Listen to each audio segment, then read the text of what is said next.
दोस्तों, organic bye D के sir में आप सभी का स्वागत है। आज हम ऑर्गेनिक केमिस्ट्री के बारे में बात करेंगे। 11th और 12th की बेसिक जीओसी के बारे में हम बात करेंगे। GOC basic knowledge of organic chemistry. तो आप सभी जानते हैं कि बहुत सारे स्टूडेंट ऑर्गेनिक केमिस्ट्री से डरते हैं और हर एक एग्ज़ाम में 40 से 45% ऑर्गेनिक केमिस्ट्री से क्वेश्चन पूछा जाता है, कोई भी एग्ज़ाम हो। तो इससे डरने की कोई ज़रूरत नहीं है। आप बारीकी से ध्यान स्टेप बाय स्टेप सीखते चलिए और हमारे साथ बने रहिए। फिर स्टार्ट करते हैं हम कार्बनिक रसायन। कार्बनिक रसायन होता क्या है? What is organic chemistry? अगर हम इंग्लिश में बात करें, the branch of chemistry that deals the structure, reaction, composition, properties and synthesis of organic compound, that is known as organic chemistry. इसको हम और सरल या छोटे डिफिनेशन में कह सकते हैं, the branch of chemistry that deals the hydrocarbon and its derivative, that is known as organic chemistry. अब यहाँ पे हम अगर हिंदी में बात करें तो रसायन विज्ञान की वह शाखा जिसके अंतर्गत कार्बन व कार्बन के यौगिकों का अध्ययन किया जाता है, इसको हम ऑर्गेनिक या कार्बनिक रसायन कहते हैं। या फिर इसी चीज़ को हम और अच्छे से कह सकते हैं कि रसायन विज्ञान की वह शाखा जिसके अंतर्गत हाइड्रोकार्बन तथा हाइड्रोकार्बन के व्युत्पन्नों का अध्ययन किया जाता है, उसको हम कार्बनिक रसायन कहते हैं। मतलब कार्बनिक रसायन की बात हो रही है यहाँ पे। कार्बन तो होगा ही, कार्बन तो सबसे पहले कार्बन और हाइड्रोजन की बात किया है, तो कार्बन और हाइड्रोजन मिल करके हाइड्रोकार्बन का फॉर्मेशन करते हैं। कार्बन और हाइड्रोजन मिल करके हाइड्रोकार्बन बनाते हैं। और उसके बाद अगर यहाँ पे हम हाइड्रोजन को, कार्बन से हाइड्रोजन को रिप्लेस कर दें, यहाँ से उसकी जगह कोई और एलिमेंट रख दें, जैसे ऑक्सीजन, नाइट्रोजन, हाइड्रोजन यहाँ पे हो जाए, तो ये इसके व्युत्पन्न कहलाते हैं। ठीक है। अब हम कार्बन के बारे में थोड़ा बात करेंगे। कार्बन क्या होता है?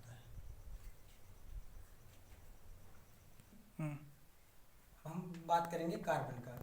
तो आप सभी जानते हैं या फिर हम नहीं जानते हैं तो फिर बता रहे हैं कि कार्बन का जो प्रतीक होता है वो C होता है और इसका परमाणु क्रमांक होता है, मतलब एटॉमिक नंबर, परमाणु क्रमांक 6 होता है। इसको इंग्लिश में कहते हैं एटॉमिक नंबर। Atomic number. और इसके अंतर मतलब कार्बन में जो है इलेक्ट्रॉनों की संख्या 6 होती है। इलेक्ट्रॉनों की संख्या 6 होती है और प्रोटॉनों की भी संख्या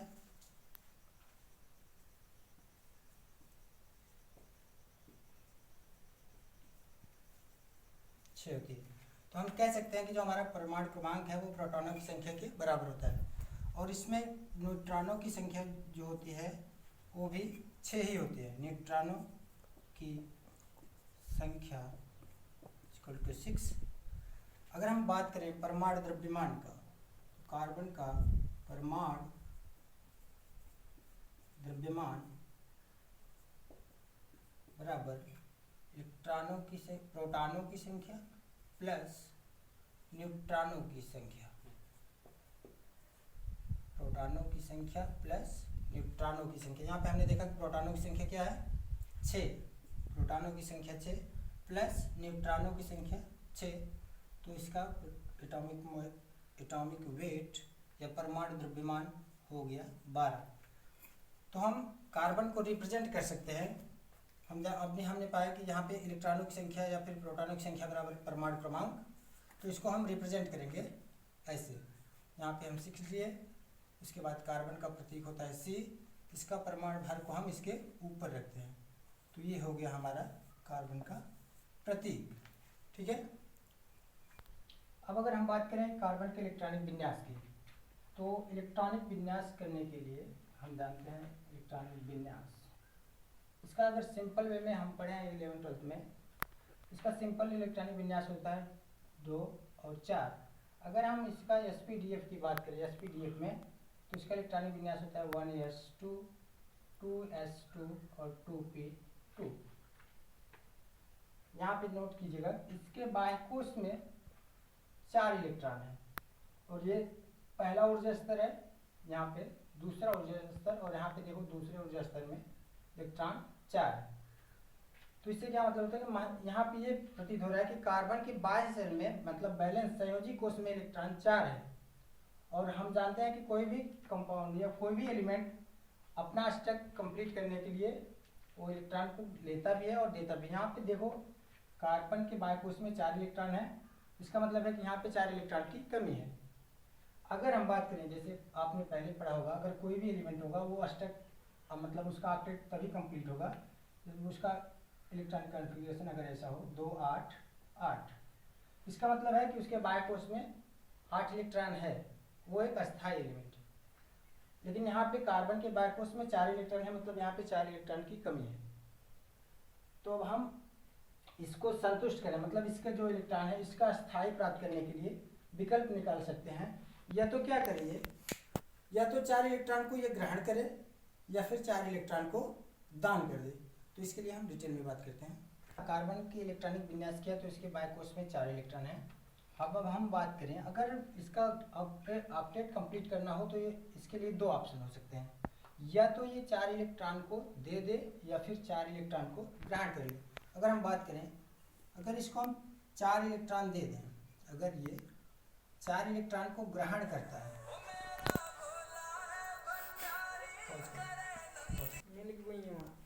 यहाँ पे हम बात करें अगर ये 4 इलेक्ट्रॉन को ग्रहण कर लेता है तो यहाँ पे इलेक्ट्रॉनों की संख्या जो हो रही है वो 2 और 8 हो जा रहा है। मतलब ये 4 इलेक्ट्रॉन को ग्रहण कर रहा है और यहाँ पे इलेक्ट्रॉन की संख्या हो गई 2 और 8, मतलब कुल मिलाकर के 10 इलेक्ट्रॉन हो गया। और यहाँ पे प्रोटॉनों की संख्या तो वैसी रहेगी, हमेशा 6 रहेगा। अगर फिर हम बात करें कि ये 4 इलेक्ट्रॉन को अगर त्याग दे या फिर दान कर दे, तो दान करने के बाद यहाँ पे इलेक्ट्रॉन हमारा बच रहा है 2 और यहाँ पे प्रोटॉन जो हमारा रहेगा वो कुल हो जाएगा 6। अब अगर ये 4 इलेक्ट्रॉन को ग्रहण कर रहा है तो ये शायद ऐसे बना होगा कि कार्बन के ऊपर 4 ऋण आवेश हो। मतलब आपने फिजिक्स में भी पढ़ा होगा कि कोई अगर इलेक्ट्रॉन को ग्रहण करता है तो इलेक्ट्रॉन डेंसिटी बढ़ती है तो उस पर एक निगेटिव चार्ज आता है। और अगर कोई इलेक्ट्रॉन को 4 इलेक्ट्रॉन को दान कर रहा है, मतलब अपने से दे रहा है, तो उसके पास तो कमी होगी, तो मतलब उस पर प्लस चार्ज आएगा, तो इसको 4 माइनस के रूप में आएगा। और अगर ये 4 इलेक्ट्रॉन को दान कर रहा है तो कार्बन पे 4 प्लस आना चाहिए ना। लेकिन ये ऐसा कुछ नहीं करेगा, ना तो ये मतलब ये 4 इलेक्ट्रॉन को ग्रहण कर पाएगा, ना तो 4 इलेक्ट्रॉन को त्याग पाएगा। ऐसा क्यों है, अब हम बात करेंगे डिटेल से। देखिए, अगर हम कहें कि कार्बन के परमाणु नाभिक में प्रोटॉनों की जो संख्या है वो 6 है, और यहाँ पे अब हम जब ये 4 इलेक्ट्रॉन को ग्रहण कर लिया, ये 6 प्रोटॉन और यहाँ पे इलेक्ट्रॉन हो गया 10। अब ये बताओ, प्रोटॉन का काम होता है कि वो अपने इलेक्ट्रॉनों को अपनी तरफ मतलब आराम से उसको बैलेंस करना। प्रोटॉन जो होता है, प्रोटॉन का काम होता है कि इलेक्ट्रॉनों को बैलेंस करना। और अगर 6 प्रोटॉन वाला है, मतलब 6 प्रोटॉन है, उसको अगर 10 इलेक्ट्रॉन दिया जाए तो वो क्या करेगा, डेंसिटी इतना ज़्यादा हो जाएगी कि वो 10 इलेक्ट्रॉन को संभाल ही नहीं पाएगा, मतलब उसको भार ज़्यादा हो जाएगा। तो इसलिए क्या करेगा, ये 4 इलेक्ट्रॉन को ग्रहण भी नहीं कर सकता। अगर हम बात करें, अगर यहाँ पे 6 प्रोटॉन है और यहाँ पे इलेक्ट्रॉन जो होगा, अगर यहाँ पे हम बात करें 6 इलेक्ट्रॉन है, अगर हम निकालना चाहें, अगर 4 इलेक्ट्रॉन का त्याग करना चाहें तो हमको बाहर से कोई एनर्जी देनी पड़ेगी। एनर्जी देने के लिए अगर हम मान लो यहाँ से एनर्जी दिए, तो यहाँ से एनर्जी देने के बाद एक हमारा एक इलेक्ट्रॉन जो होगा वो अगर निकल रहा है, मतलब यहाँ से एक इलेक्ट्रॉन निकल जाए और यहाँ से एक इलेक्ट्रॉन निकलने के बाद हमारे पास बचेगा 5 इलेक्ट्रॉन। क्या करता है कि यहाँ पे प्रोटॉन और न्यूट्रॉन के बीच, मतलब प्रोटॉन और इलेक्ट्रॉन के बीच आकर्षण होता है। अब ये देखो, यहाँ पे 6 प्रोटॉन 6 इलेक्ट्रॉन को आराम से एकदम अस्थायी बंधा हुआ रहता है, उनके बीच जो आकर्षण बल है वो आराम से बांधे रहता है, बैलेंस रहता है। लेकिन यहाँ पे देखो, ये 6 प्रोटॉन एक इलेक्ट्रॉन निकल जाने के बाद अब बताओ इसके मतलब प्रोटॉन और इलेक्ट्रॉन के बीच जो आकर्षण बल था वो क्या हो गया, अब बढ़ गया। क्यों?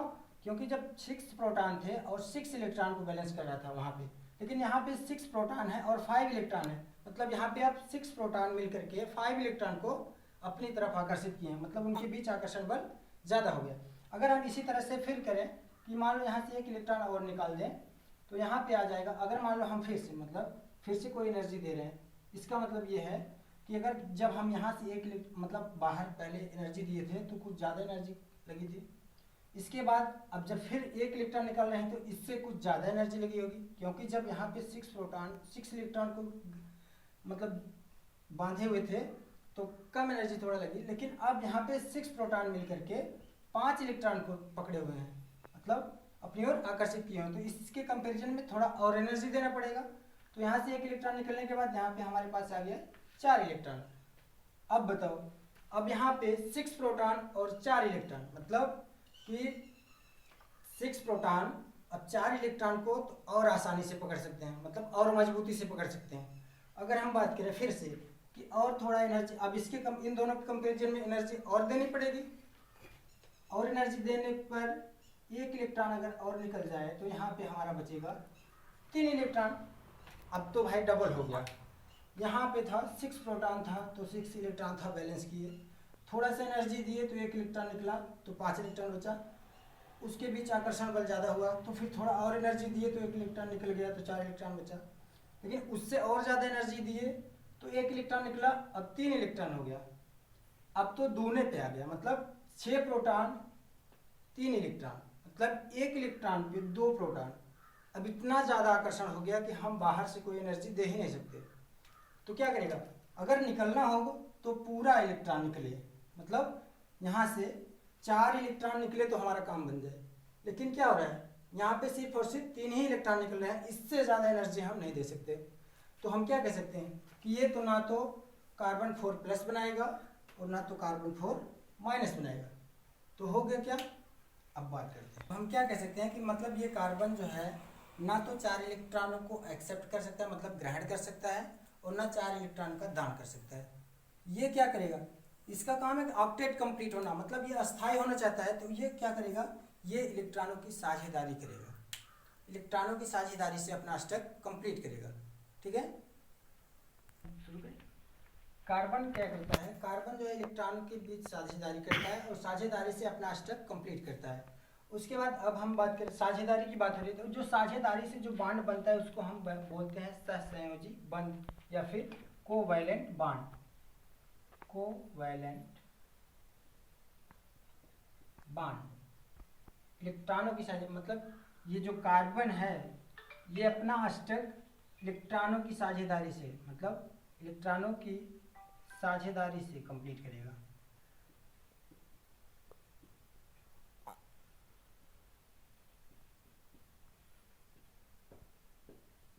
ठीक है, और इलेक्ट्रॉनों के साझेदारी से बना हुआ बॉन्ड, इलेक्ट्रॉनों के साझेदारी से बना हुआ बंध सहसंयोजी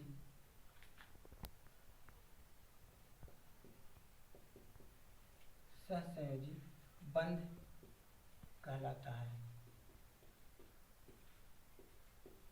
इसका मतलब क्या हुआ कि कार्बन जो है वो अपना ऑक्टेट इलेक्ट्रॉनों के मध्य साझेदारी करके बनाएगा। जैसे उदाहरण की बात करें हम, तो हमने पहले देखा कि कार्बन के बाह्य कोश में इलेक्ट्रॉनों की संख्या जो थी वो 2 और 4 था, मतलब इसका बाह्य कोश का मतलब बैलेंस है इलेक्ट्रॉन, मतलब इसके संयोजी कोश में इलेक्ट्रॉनों की संख्या। तो हम देखें, अगर बात करें हम उदाहरण लेकर के मेथेन की बात करें, अगर हम CH4, तो यहाँ पे देखें अगर हम, तो कार्बन जो है, कार्बन के बाह्य कोश में इलेक्ट्रॉनों की संख्या 4, बैलेंस है, मतलब संयोजी कोश में इलेक्ट्रॉनों की संख्या 4 है। ठीक है, ये क्या मतलब अभी भी इसका अष्टक कंप्लीट नहीं है। अष्टक कंप्लीट करने के लिए हमने बताया कि ये इलेक्ट्रॉनों के मध्य साझेदारी से पूरा करेगा।